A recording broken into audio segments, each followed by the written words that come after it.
देखा है कई सालों का बजट शिक्षा विभाग का लूट के अलावा कुछ नहीं है उसमें। स्कूलों में प्रैक्टिकल का सामान से लेकर सारा चीज ये किया गया, कुर्सी टेबल सब धाए धाए खरीदा गया, अरबों रुपया का घोटाला हुआ।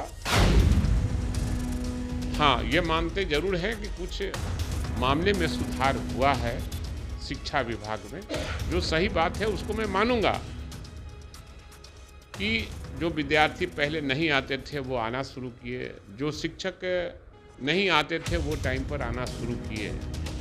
बिहार के गाढ़ी कमाई के पैसे को लूटपाट किया गया और पाठक जी जिस विभाग में रहे हैं उस विभाग का पैसा खाने का काम किया गया। पहले आबकारी में थे, जिसको कहा जाता है मद्य निषेध विभाग, जिसमें ड्रोन की खरीदारी हुई थी ये पता लगाने के लिए कि वो शराब कहाँ कहाँ पी रहा है, कहाँ क्या हो रहा है। ड्रोन पता नहीं चला, वो करोड़ों रुपया का ड्रोन था, वो पता भी नहीं चला कि ड्रोन है कहाँ। शासन की सरकार है और भ्रष्टाचार न बचाया जाएगा, न फंसाया जाएगा, न बचाया जाएगा।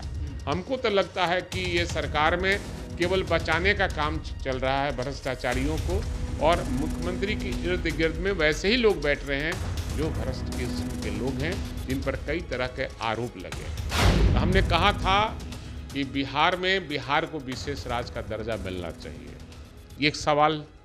दूसरा सवाल, बिहार में जो जाति गणना हुआ और उसमें आरक्षण का दायरा बढ़ा हुआ है, तो उसको 9वीं अनुसूची में सरकार शामिल नहीं किया, उसके लिए हम लोग आवाज उठाने का काम करेंगे। नमस्कार, आप लाइव स्टडीज देख रहे हैं, आपके साथ मैं हूं वसीम खान। देखिए, बिहार की सियासत लगातार गर्माती जा रही है। 15 अगस्त के बाद तेजस्वी यादव एक बार फिर बिहार की यात्रा पर होंगे, मगर उससे पहले देखिए शिक्षा विभाग और शिक्षा व्यवस्था बिहार की लगातार सवालों के घेरे में है। घोटाले की बात निकलकर सामने आई और अब ट्रांसफ़र पोस्टिंग और स्कूल टाइमिंग को लेकर अब तक फैसला नहीं लिया गया है। हालांकि शिक्षा मंत्री ने वक्त मांगा था, कहा था कि 48 घंटों के अंदर बड़ा फैसला, बड़ा निर्णय लिया जाएगा, मगर अब तक कोई फैसला नहीं है। हमारे साथ भाई वीरेंद्र हैं, राजद के कद्दावर नेता हैं, विधायक हैं, सब मुख्य प्रवक्ता हैं।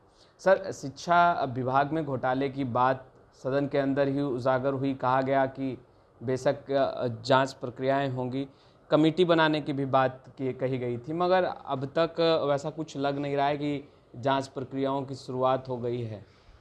हमको लगता है कि शिक्षा विभाग के सुधार के लिए जो सरकार कहती है कि हमको सुधार करना है शिक्षा विभाग में, और काफ़ी बजट की राशि जो है शिक्षा विभाग में दी जाती है, लेकिन जो मैंने देखा है कई सालों का बजट शिक्षा विभाग का लूट के अलावा कुछ नहीं है उसमें। अच्छा।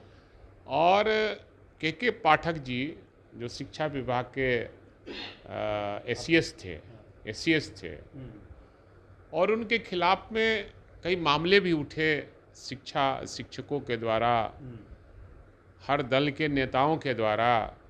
उनका जो व्यवहार था, काम करने का जो तरीका था, वो अपने को राजा समझते थे, दूसरे को रंक समझते थे या नौकर समझते थे। व्यवहार उनका अच्छा नहीं था। मैं कई बार कहा आप लोग के माध्यम से कि वैसे पदाधिकारियों को कान पकड़ के और बाहर कर देना चाहिए।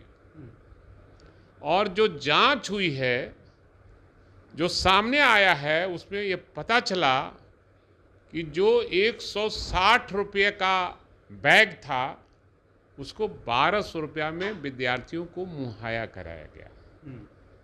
बेंच डेस्क जो हड़बड़ी में खरीदा गया, वो आज बेंच डेस्क भी टूट रहा है, वो जंगली लकड़ी, जबकि उसमें दिया है कि सखुआ का या फिर शीशम का बढ़िया बेंच डेस्क होना चाहिए।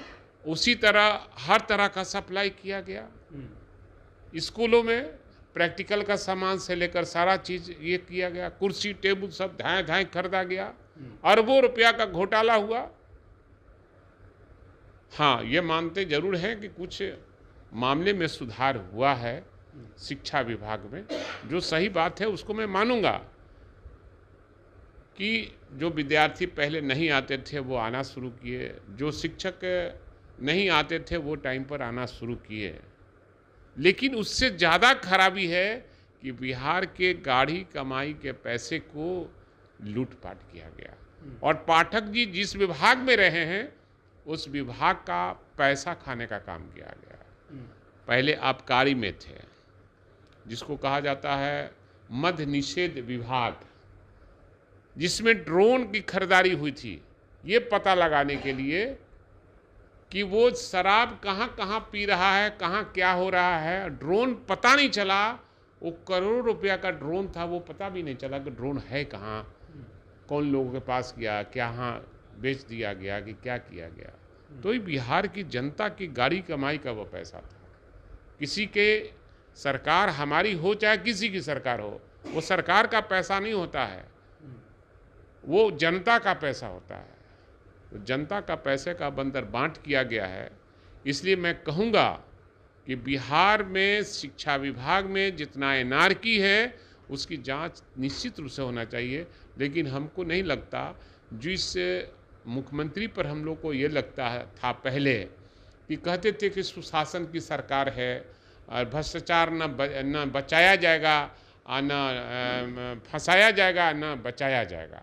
हमको तो लगता है कि ये सरकार में केवल बचाने का काम चल रहा है भ्रष्टाचारियों को, और मुख्यमंत्री के इर्द गिर्द में वैसे ही लोग बैठ रहे हैं जो भ्रष्ट किस्म के लोग हैं, जिन पर कई तरह के आरोप लगे हैं। सर, ट्रांसफ़र पोस्टिंग और स्कूल टाइमिंग को लेकर के बातें सदन में उठी थी। शिक्षा मंत्री ने भी कहा था कि स्कूल टाइमिंग को लेकर 48 घंटे के अंदर फैसला ले लिया जाएगा। कई दिन बीत चुके हैं, अब तक कोई फैसला नहीं। सरकार को तो केवल गलत बयानी ही करना है, जनता को डार्क में रखना है, और सदन में जो बात बोली जाती है उसको अब जो परंपरा रही है कि वही बात वो लोग जो नहीं करना है, और सदन में वही बात बोली जाती है जो करना होता है। पहले चाहे वो कांग्रेस की सरकार हो, बाद में जनता दल की सरकार हो, मिली जुली सरकार हो, जो भी मंत्री कोई बात बोलते थे वो सरजमीन पर बाद में उतारा जाता था। लेकिन आज जो बात बोलते हैं मंत्री वो काम नहीं होते हैं। इसलिए शिक्षकों के साथ तो काफ़ी घोर अन्याय किया जा रहा है।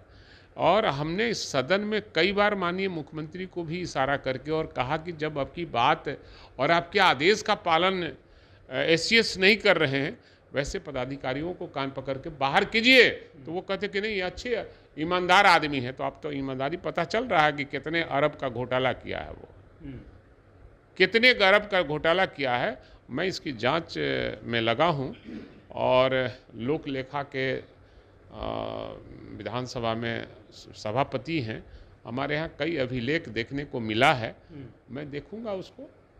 अच्छा, बिहार में लॉ एंड ऑर्डर को लेकर भी कई सवाल उठ रहे हैं सर। पूर्णिया में लगातार एक बड़ी घटना घटित हो रही है। ऐसे में पप्पू यादव डीजीपी से मिलने पहुंचे हैं, कह रहे हैं कि बड़ी साजिश चुनाव के वक्त से ही रची जा रही है, उनको भी जान से मार दिया जाएगा। नहीं, स्थिति तो बहुत ख़राब हो गई है। बिहार में हर आदमी अपने आप को असुरक्षित महसूस कर रहा है, चाहे वो नेता हो, राजनीति करने वाला किसी दल का आदमी हो, या फिर पत्रकार हो, चाहे वो प्रिंट मीडिया का हो, इलेक्ट्रॉनिक मीडिया का हो, प्रोफेसर हो, डॉक्टर हो, इंजीनियर हो, आम आवाम हो, मजदूर हो, किसान हो, हर व्यक्ति अपने आप को असुरक्षित महसूस कर रहा है। रोज बीच चौराहे पर लोगों को गोली मार दी जा रही है। हमारे यहाँ की कल की घटना है, परसों की घटना, कल की घटना है। दिन दहाड़े एक नौजवान लड़के को सर्विस करता था, दिन दहाड़े उसको मार दिया गोली, और पकड़ में अभी तक नहीं आ पाया है जो गोली मारने वाला लोग है। और खगौल बिहटा रोड में मारा है, कोई दूसरे जगह नहीं मारा है। तो अब ऐसा है कि हम लोग भी निकलते हैं तो लगता है कि हम लौट आ पाएंगे कि नहीं आ पाएंगे। भाई वीरेंद्र को भी निश्चित रूप से हर व्यक्ति को, हम कहा ना कि हर व्यक्ति में भाई वीरेंद्र आता है ना। भाई वीरेंद्र के साथ तो 2-3 बॉडीगार्ड नहीं, बॉडीगार्ड से क्या होता है, बॉडीगार्ड से नहीं होता है। जिसके पास आज सरकार का एक बाल खत्म हो गया है, और जिस पुलिस पर आदमी भरोसा करता था वही पुलिस अपराधियों से मिला। जिस राज्य में मंत्रालय में मंत्री का अपराधी इतिहास रहा हो, किसी का शूटर रहा हो, बैंक रॉबरी करता हो, वो अगर मंत्री बना हो तो अपराधी को संरक्षण देगा ही ना। और आज अपराधी इसलिए सर चढ़कर बोल रहा है कि मंत्रालय में शामिल मंत्री कई हैं जो अपराधियों का संरक्षण देने का काम करते हैं। एक दो का नाम बताइए भाई बहन जी। अब हम तुम नाम नहीं जानते, हम जानते हैं कि ऐसे ही है लोग। अच्छा, आप कह रहे हैं कि पुलिस का साठगांठ है बड़ा। निश्चित रूप से आज शराब खेप पर खेप आ रहा है। हमको लगता है कि सरकार डील की है दूसरे प्रदेश के शराब कारोबारियों से, और उसका शराब धड़ल्ले से बिक रहा है। अच्छा।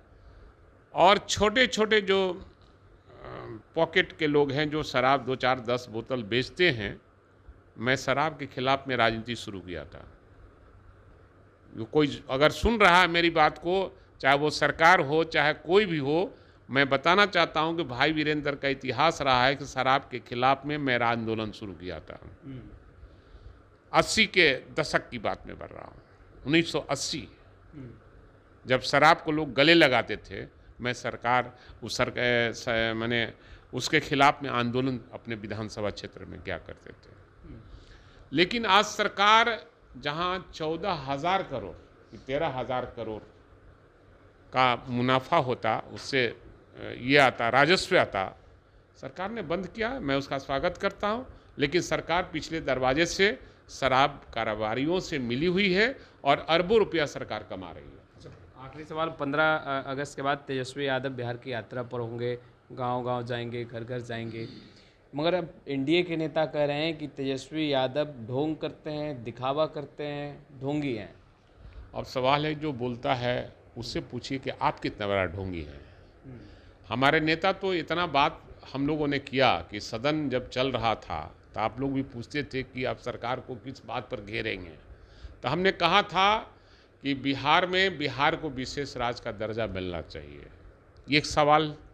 दूसरा सवाल, बिहार में जो जाति गणना हुआ और उसमें आरक्षण का दायरा बढ़ा हुआ है, तो उसको 9वीं अनुसूची में सरकार शामिल नहीं किया, उसके लिए हम लोग आवाज़ उठाने का काम करेंगे।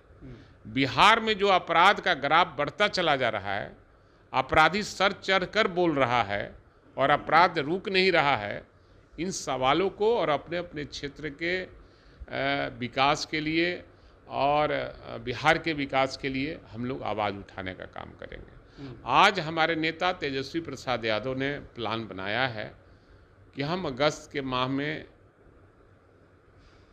यात्रा पर निकलेंगे, बिहार में लोगों को बताएंगे कि आरक्षण का दायरा हमारे चाहने, हम उसमें मददगार थे, हमारे कहने पर जाति गणना हुआ था और सुधार पर दायरा बढ़ा है आरक्षण का, और बिहार को विशेष राज्य का दर्जा नहीं मिला आज तक। क्यों? जबकि दोनों सदनों से सर्वसम्मति से पास होकर और दिल्ली भेजा गया था। आज माननीय मुख्यमंत्री डबल इंजन की सरकार चला रहे हैं, तो फिर बिहार को विशेष राज्य का दर्जा क्यों नहीं? तो इन सब सवालों को लेकर और अपराध का ग्राफ बढ़ता चला जा रहा है, और इस सरकार को घेरने के लिए और सरकार का जो चरित्र है उसको उजागर करने के लिए हमारे नेता बिहार के प्रखंड में गांव का दौरा करेंगे, लोगों को जगाने का काम करेंगे। तो आपने सुना भाई वीरेंद्र जी को। खैर, इस वीडियो में इतना ही। आपका बहुत बहुत शुक्रिया।